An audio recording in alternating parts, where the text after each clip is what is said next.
Hello dear friends, myself Dr. Surekha Jaiswal, Head Department of Physics, Moreshwar Arts, Science and Commerce College, Bhokardan, District Jalna. Today we will see non-conventional energy sources and optical fiber. Course code PHY 306, paper number 20, semester 6. Now today's topics are junction or barrier voltage, generation of electron hole pair, photon absorption.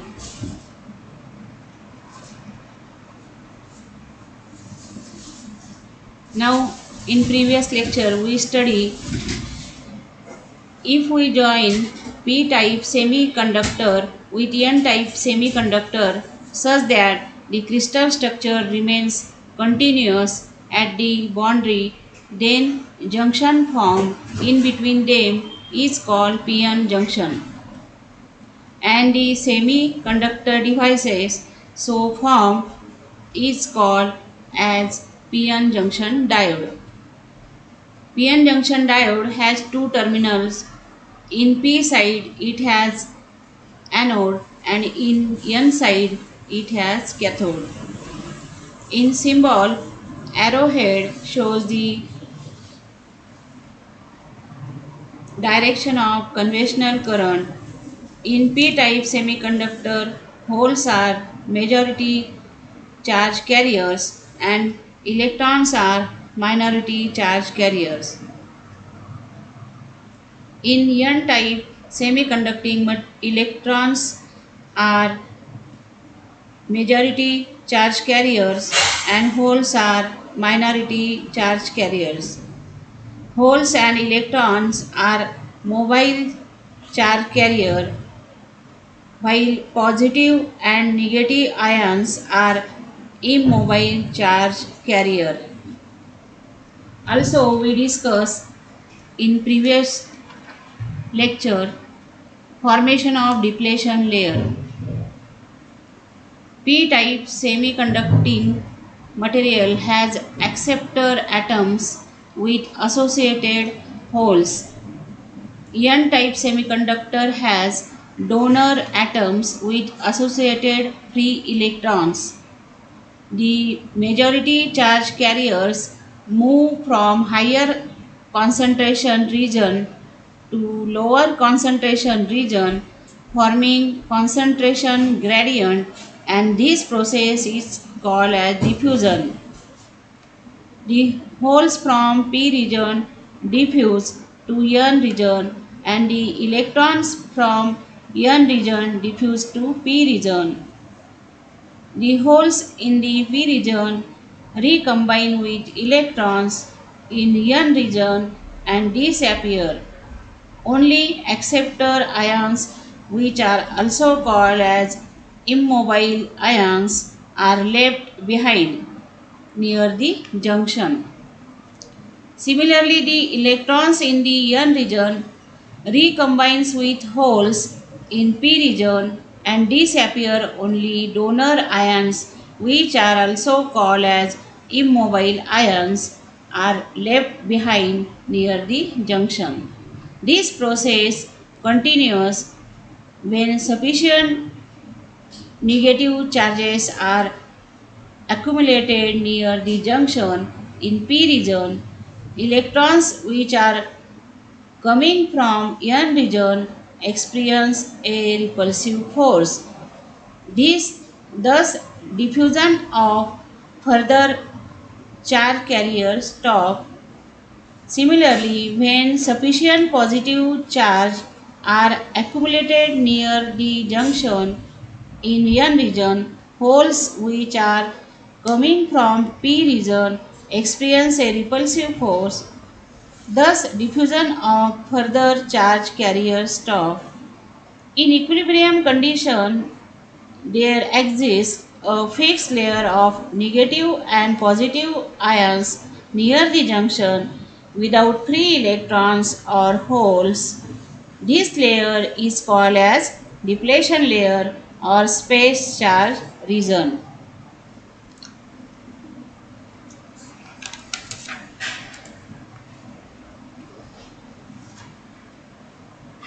Now see junction or barrier voltage. We have already discussed in the last article that the depletion layer of PN junction has no mobile charge carriers, but it contains fixed rows of oppositely charged ions on its two sides. Because of this charge separation, an electric potential is established across the junction even when the junction is not connected to any external voltage source as shown in figure. This electrical potential is called junction or potential barrier. Due to presence of negative and positive charge ions, an electric potential VB is established across the junction called as junction or barrier potential or cut-in voltage. This voltage acts as barrier to holes and electrons and thus called as barrier voltage. That is, holes from p side seen figure. Holes from p side try to diffuse from p side to n side, then these positive ions repel them. Similarly, these negative ions repels electrons coming from n region to p region as shown in figure. This barrier voltage is 0.7 volt for silicon and zero point 0.3 volt for germanium semiconductor diodes. It will be interesting to know that the potential barrier exerts a repelling force on the mobile charge carriers trying to cross over the junction. This force stops the mobile charge carriers so to cross over the junction.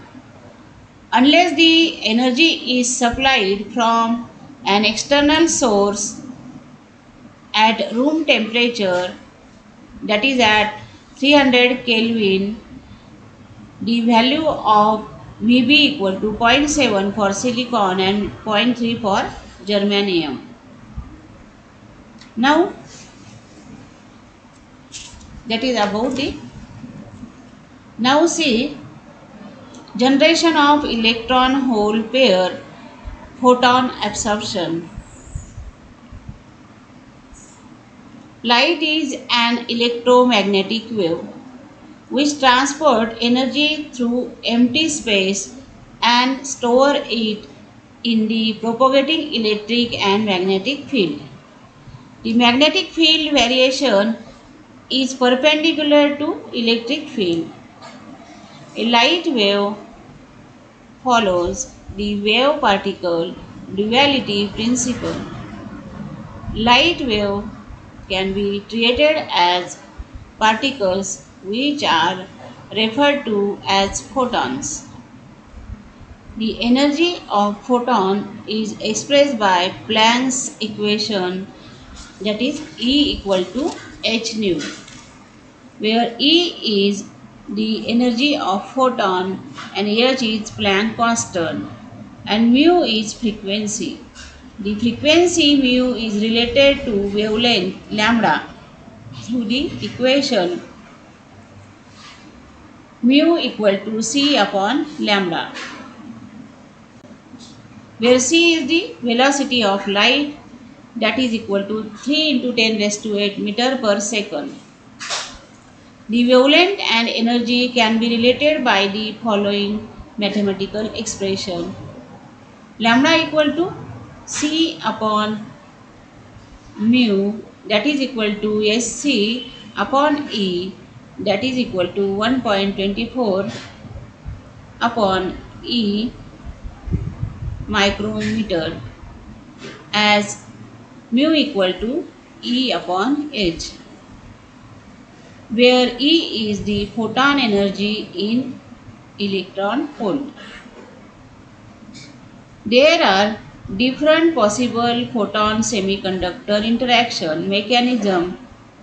When photons incident on semiconductor enter them, they interact with the lattice atoms, thereby converting photon energy into heat. Photons can also interact with donor and acceptor impurity atoms, and with the defect within the semiconductor, the photon interaction with valence electron is very interesting. When a photon collides with a valence electron, energy is imparted to the electron, which makes it excited, and it jumps from the valence band to the conduction band as shown in figure. In this way, an electron hole pair is generated by photon, creating excess carrier concentration in the semiconductor. Now, whenever a semiconductor material is illuminated with light, the photon may be absorbed and propagated through the semiconductor depending upon the photon energy and the band gap energy of the semiconductor, e.g. the interaction between a photon and semiconductor depends on the frequency of the photon and the energy band gap of the semiconductor. When the photon energy is less than the band gap energy, e.g., that is E equal to h nu, that is less than, e.g., the photons are not absorbed and the light is transmitted to the material, and the photons move through the semiconductor and it appears to be transparent to the incident light. Now see in figure photon absorption in a direct band gap semiconductor. Now see, this is momentum K versus energy of particle, that is E, as shown in figure. This is, see here, this is conduction band energy, that is denoted by EC, and the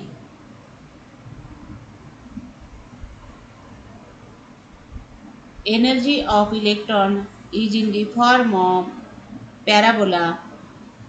For the whole, parabola looks like this, and for electrons, parabola look like this, as shown in figure.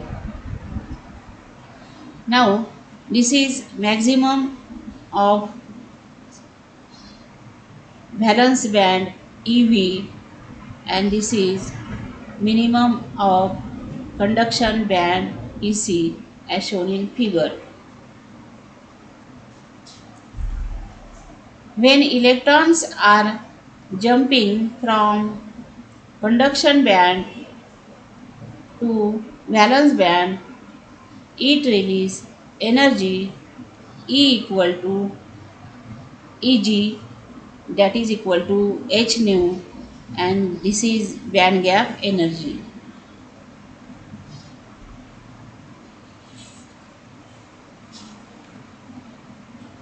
Whenever electron is jumping from higher energy level to lower energy level, we get a photon which is equal to band gap, that is denoted by Eg, of the material, and this kind of material are called direct band gap material.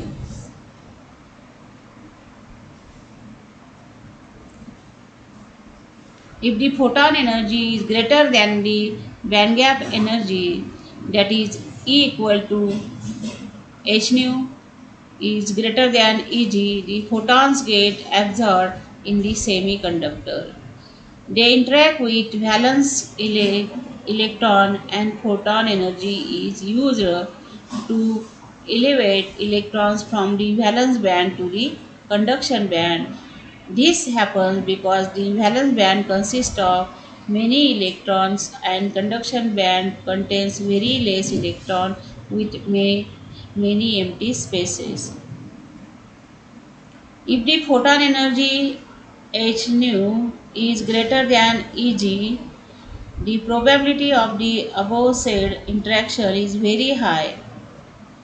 Through this interaction, an electron hole pair is created.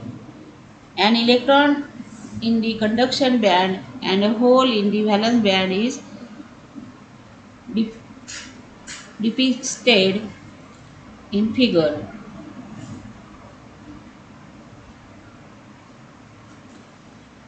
Now figure shows the generation of electron hole pairs in a semiconductor due to illumination of light.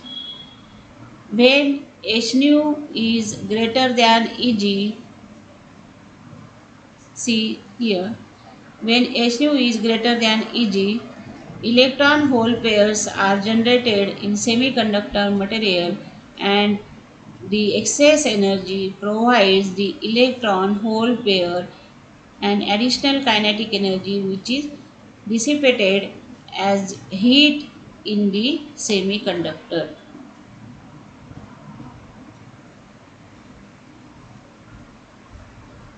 Now, see here also about this photon absorption in an indirect band gap semiconductor. Now, here this is momentum axis and this is energy axis. Now, see here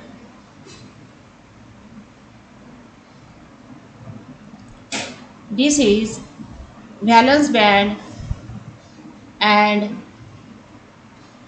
see here that is this is conduction band. In this type of material, whenever electron is transferred from bottom of conduction band, see that is bottom of conduction band to top of valence band as shown in figure, the minimum energy of conduction band and maximum energy of valence band appears at different values of wave vector k. In this, the momentum of electron will not be conserved. In order to conserve momentum, phonon will be created or absorbed. In indirect band gap semiconductor, our electron from conduction band are recombined with the holes in the valence band by creation of phonons.